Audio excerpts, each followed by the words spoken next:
This show was made possible through the support of FNX, First Nations Experience.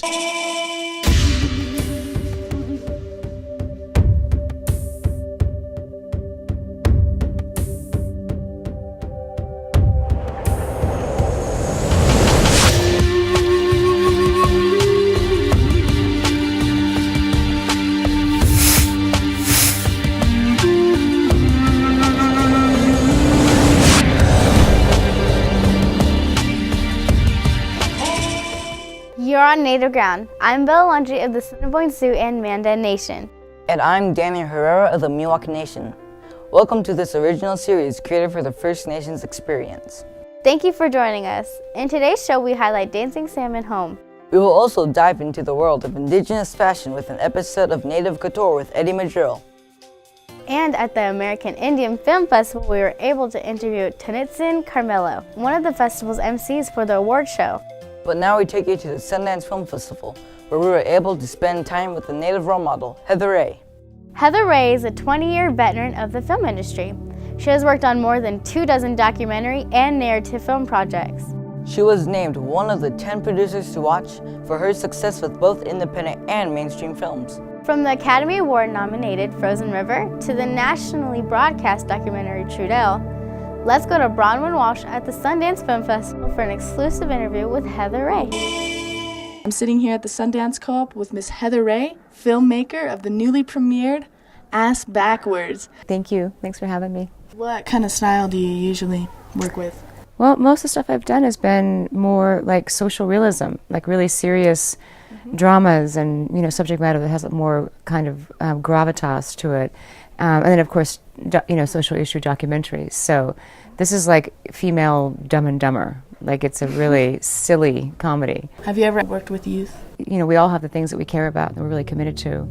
And youth is certainly one of those things for me. I have 3 kids of my own as well, so I am a mother. But I've done a lot of work with kids through various organizations on a number of reservations throughout the country. And I'm also in the process right now of creating a nonprofit organization that is an organization that will facilitate internships for kids that are aging out of the foster care system. That's a demographic that's really, really underserved in this country. In fact, I'd say it's a demographic that most people don't even really know about. And it's about 1 million kids a year. And by the way, Native kids are a really, really high statistic in that demographic. In fact, disproportionate to their relationship to the population. African American kids and Native kids are completely, affected by that system. And when you turn 18, you essentially have to get, out of your group home. You have a 5-day grace period to get out of your group home or your foster home, and you're basically on your own. I made a documentary about the foster care system a few years ago. It's on Showtime right now. And that I spent 5 years embedded in that world. And it's also part of my own family story. And out of that came such an awareness and realization that, these kids, these parentless kids, are our responsibility as a nation. And we need to be looking out for them and finding ways to support them. Right. Because a lot of them don't even have a place to go, for the holidays. I mean, it's literally like the holidays, arrive, and while most of us go home to our families, there are hundreds of thousands of kids that have absolutely nowhere to go and no connections. And so while the focus of this organization is going to be really about, finding work and developing a career and essentially finding a way to sustain yourself as an adult, I do hope that eventually that will develop into other things where there's kind of, mentorships and kind of a big brother, big sister system, or a kind of foster family, even though you're over 18, You can have a connection to someone, because when you're a young person coming up, sometimes you just want to call somebody up and say, can I ask for your advice, or what do you think about this? So I'm really committed to kids having a voice. That's part of what I'm getting to here, is I'm really committed to kids having a voice and knowing how to develop that voice and trust themselves, What was your childhood like? Beautiful in the sense that I was raised in central Idaho in the mountains, and I grew up, really close to the land and rode a horse every day. But my family, it was a complicated upbringing because it was a family that was entrenched in transgenerational patterns of alcoholism, violence, and poverty. So, that's what I came out of. And I left home when I was 15 and decided to go into the world on my own and find my own way. What got you interested in, your involvement in the Institute? I know you're big on programming and you're really involved here. I was hired to build the Native American program, the Native program, which is now called the Native Indigenous programs because it's become more global in its endeavors. But I was here for 6 years developing that program, and a lot of films came out of the program during that time, like Smoke Signals and Randy Redroad's The Doughboy. Over the years, I've had a few different films that have been here that have played in the festival as both a producer and a director. And I've served on a number of advisory committees for the Institute. And for the last 3 years, I've been on the board of trustees. So I'm just in my last stretch as a trustee. And this movie that's here right now is my 7th film to be here. One is a documentary that I produced and directed called Trudel. And then I produced another film that was here in 2008 called Frozen River. That film actually won the Grand Jury Prize that year and was acquired by Sony Picture Classics and released theatrically in the United States. And it went on to win 22 Best Picture awards and throughout the world, and was nominated for 7 Spirit Awards, and then was also nominated for 2 Academy Awards. What is one of the main highlights that you hope your students would take with them? The thing that I was really committed to when I was teaching at Boise State, and the ways in which I've taught traveling around, is just to be an independent thinker, like to look at things with your own eyes and really understand media and cinema in a way that you're asking questions, and that the work is actually inciting a dialogue, and you're having a conversation with people about what you're seeing, and trying to find ways to better understand our society and our myriad cultures that make up this society. Fashion is an ancient expression of who we are as individuals, as a community, and as a culture. We are influenced by the world around us, finding inspiration in the natural worlds of colors and designs, in a community's culture, and in other people we encounter. Let's go to Carly Kohler at the American Indian Film Festival, where she ran into Eddie Madril. We're here today with Eddie Madril to talk about his fashion show, Indigenous Couture. What inspired you to have the fashion show? The fashion show was something that really came to fruition because they were having a Jean-Paul Gaultier exhibit at the De Young. I had been interested in fashion for like 30 years just because I think clothing really expresses a people.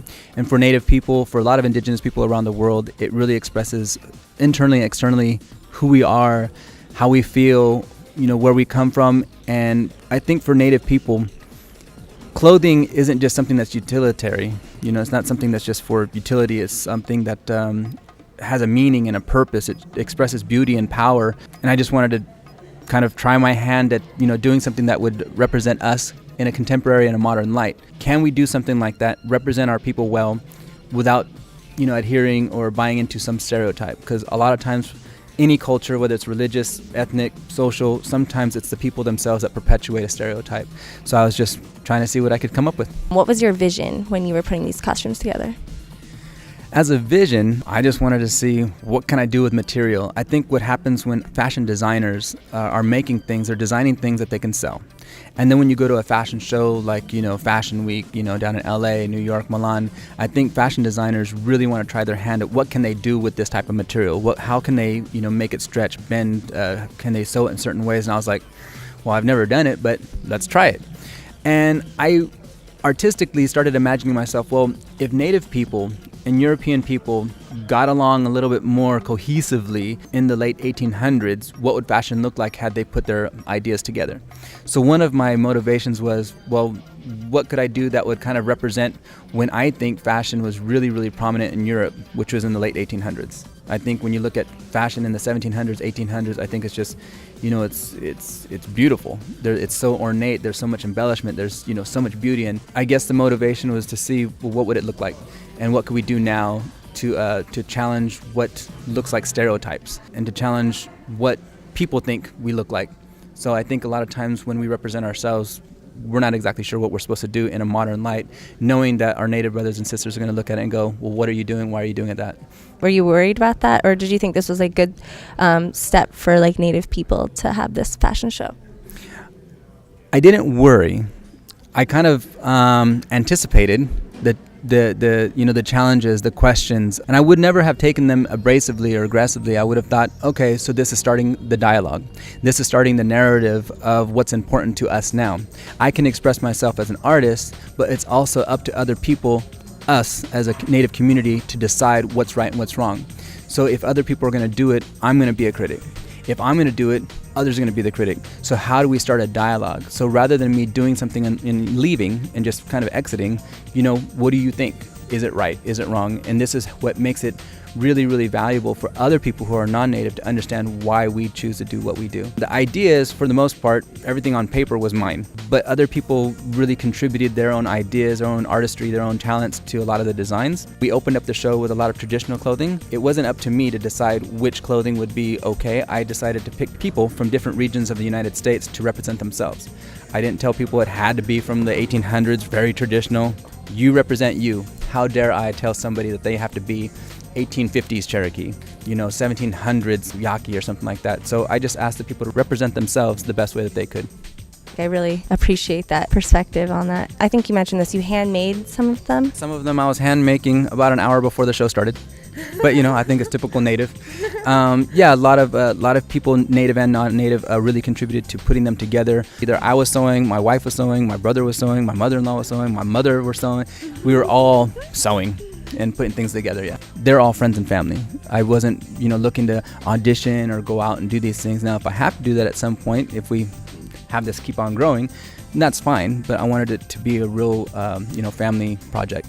What do you see yourself doing in the future? Like, are you going to have more fashion shows, or do you want to take it a different direction? Is there anything you want to change? Fashion show we did wasn't a typical fashion show. There was still more like historical, political, academic, and kind of like theatrical aspects to it. I still wanted it to be a storytelling, performance, a storytelling presentation. So to do it again, yes, and just have a different way of just telling the story about clothing, the importance, and what it means. A lot of the things I did were really for art. I just thought it was really a great idea. I want to actually throw you a hardball now. No Doubt did a piece of taking Native culture, appropriating it a little bit, so I wanted to ask you, how would you have seen that situation, and how is your fashion show different? By the time we found out about it and got to it, it had already been taken off. According to the write-up, they went and asked, some Native people a little bit more about what they did. And I think that's valid. I think that's really good. Some people think that it wasn't enough, but the question then becomes, well, what is enough? What's going to satisfy people? What they did is very similar to what a lot of people have been doing for the past 100 years, 150 years. The idea is, well, we're trying to, say that we really, idolize, these Native people. I think what they did was purely for art and purely to perpetuate this idea that it's okay to go ahead and do these things, taking ideas that they think are kind of neat and kind of cool. It's gimmicky, it's a novelty, it's something that you can just go ahead and use. I mean, it's the same thing as appropriation. How is it different from what I did? Some might say, well, what I did is authentic because I am Native. But some people would say, well, it's still no different because you were modernizing. I had a reason and a purpose behind everything that I did. So if it was questioned why I did this piece or why I did this piece or why I did this piece, there's a reason and a purpose for each one of those. Whereas I think for the Gwen Stefani No Doubt video, I think a lot of that was just to kind of be different, unique, kind of have a theatrical novelty to it, to be very attractive in the video, to, in that kind of industry is really to go ahead and compete with other people doing something similar. I think my Native brothers and sisters who are out there doing fashion, it's great. We're going to be questioned, and we're going to be questioning what we're doing. And I think what's important is that we have some, validation behind what we're doing, and it's not just, a gimmick, a novelty. I think it's amazing what you're doing, and I think it's a really great avenue to allow other people to learn more about Native culture in a modern setting. Native storytelling is a big part of who we are and what we represent. Here's another installment of a traditional story told in an animated way through the eyes of teenage girls in 2 wishes. Those stars are really bright. Wow, Creator hangs the stars up every night just for us. See there? My wish is to make that my star. My star is a husband just for me. My star is the brightest, the very brightest. And my wish is to take the star that shines just enough to light my path. And he is a grass dancer and a shiny star who shines within his own spirit. And this star I will marry. I've been sent to take your hand, and you will be in complete subjection to me. Excuse me. I don't think so. You will walk and stand in my light because I am the shiniest star. I cannot believe my beautiful sister Tatawin will marry a man whose teeth are worn, and his hair is silver and sparse. His bones are too brittle to hold him up. And he is the shiniest star up above, and your sister's wish has been granted. Yes, her wish has been granted. And your wish? Has your wish been granted? I don't know. Let me take a closer look at you. You're not as shiny and bright. However, you're light, my path, and you're humble. Yes, you shine from within. So yes, my wish has been granted. Danncing Salmon Home is an award-winning documentary by filmmaker Will Doolittle. In the beginning, when the living beings emerged from the sacred spring on Mount Shasta, salmon gave her voice to human. The Winemum Wintu people remember that gift and maintain their ceremonies despite hardships and loss. Then in 1945, the 600-foot-tall Shasta Dam flooded their homes, drowned the river, and stopped their Chinook salmon runs. Now, tribal members traveled to New Zealand to meet their surviving salmon relatives for the first time in generations. They hold 4 days of ceremony, forge enduring bonds with their Maori hosts, and come back to forge a plan to bring their salmon relatives home. Let's join Maddie Atis at the American Indian Film Festival. I am here with the chief and spiritual leader of the Winemum Wintu tribe, who has just received an award for Danncing Salmon Home.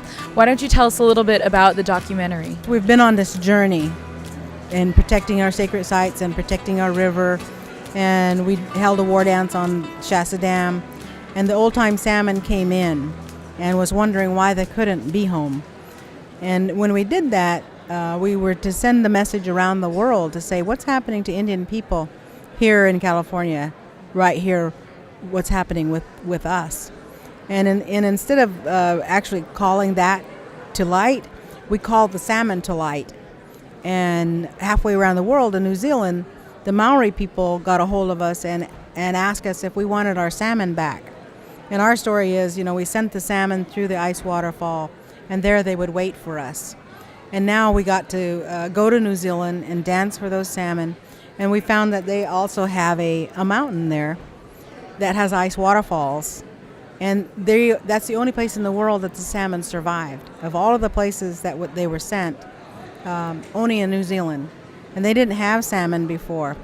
So that began the journey of dancing them home. After I sit back and I look at the footage and I see my young people sitting on the bank, watching these little salmon swim away.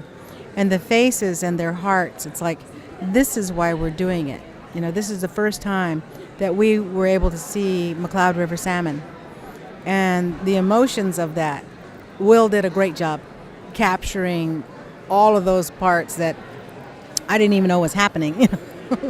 Our young people were more emotional about this part of our life than I had anticipated. It's taken them 2 years to get the young people to sit down and talk like this, right?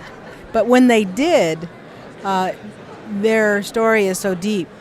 It's incredible as a leader of a people to see the results in the young people, because that's where you want it, right? If we're going to continue to go and sing to the river, we're going to continue to go and dance and pray and sing to the springs on Mount Shasta, it has to be instilled in the young people. And through us is the only way that it can be done. They can't learn it in school. They can't learn it anywhere else. How has it brought together the community? Have you seen these emotional changes and spiritual changes and the community getting stronger through this? It is. It's not just the film and it's not just Danncing the Salmon Home, but for the tribe itself, we're very poor in the sense of housing and, all of that kind of thing. But we're very a rich tribe within our culture, our tradition. We have a sacred fire burning. And right now we've reclaimed teaching our young people the values that we want them to have. We have no alcohol. We have no domestic violence. We have no drug use. We have no even tattoos. That these young people are into our dances, the purpose that we're there for, the prayers that we have put down, and it means something. In the beginning, there were 4 runs of salmon, spring, winter, summer, and fall, and every run had its own ceremony. But now, of course, there's only basically 2 runs, and so we hold a summer ceremony in August for the fall run. And we go to the falls at the river, and then the warriors do a dance, and then the salmon spirit allows the warriors to take the salmon in the dance. And for us, our stories tell us that salmon came back when we came out of the mountain. They came back and gave us their voice, and by giving us their voice, they wanted us to be able to communicate with all things in our environment.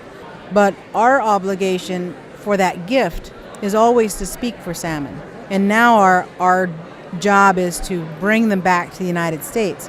The Maori tribe, the Naitahu, have agreed that it's a tribe-to-tribe agreement. They're not going to give it to the U.S. fisheries. They're not going to give it to NOAA. It's a tribe-to-tribe event, and that they want us to have our salmon back because they've been blessed with it. Congratulations on winning your award here at the American Indian Film Festival. I'm Madison Ites, and you're on native ground. Danncing Carmelo descends from the Tongva and Kumeyaay nations in Southern California. She grew up performing in a Native American dance troupe led by her mother, and is a graduate of UC Irvine. She was nominated for Best Actress in the hit television miniseries Into the West, and won Best Actress at the American Indian Film Festival for her role in Imprint. Now let's go to Carly Kohler at the American Indian Film Festival in San Francisco. And you have a lot of very well-known work. Can you tell us a little bit about your work and your favorite role? Sure. Well, I'm best known for my work as Thunderheart Woman on Into the West, which was a Steven Spielberg miniseries, which I received a SAG nomination for, which is a very prestigious nomination. I also was the lead on Dead Space, which is a electronic arts games franchise, which is on its 3rd game right now, I think. And then I also did Imprint, which won here at the film festival. What inspired you to become an actress? Actually, I started as a dancer with my mom's group. I'm California Mission Indian, but my mother was married to an Aztec dancer. So we traveled throughout the United States, throughout Indian country, performing. Once in a while we would get to perform on stages.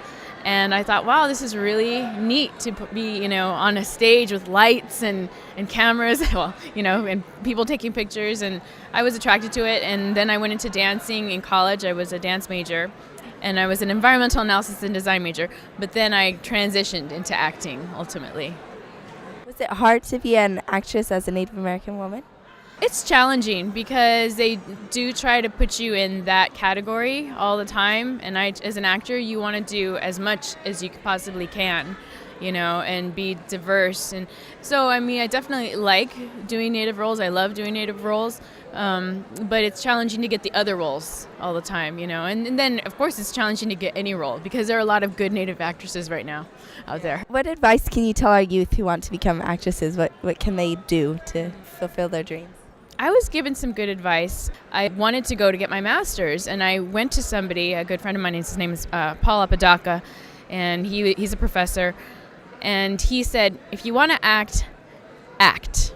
You don't need a degree for that. You find all different paths to get to where you're going, and the main thing is to do what you want to do and to work very hard at it and to commit yourself and to do as much as you possibly can. I was doing 2-3 plays at one point. And then also the other thing is you can't be afraid to be poor, to have no money and be a starving artist, because that's a commitment, that you have to make sometimes and in order to invest in yourself. Thank you for this interview. I'm Carly Kohler, and you're on Native Ground. Thank you for joining us on the FNX channel. I'm Dana Herrera of the Miwok Nation. You're on Native Ground. And I'm Bella Longi of the Assiniboine Sioux and Mandan Nation. I'm Cheif Calleen Sisk.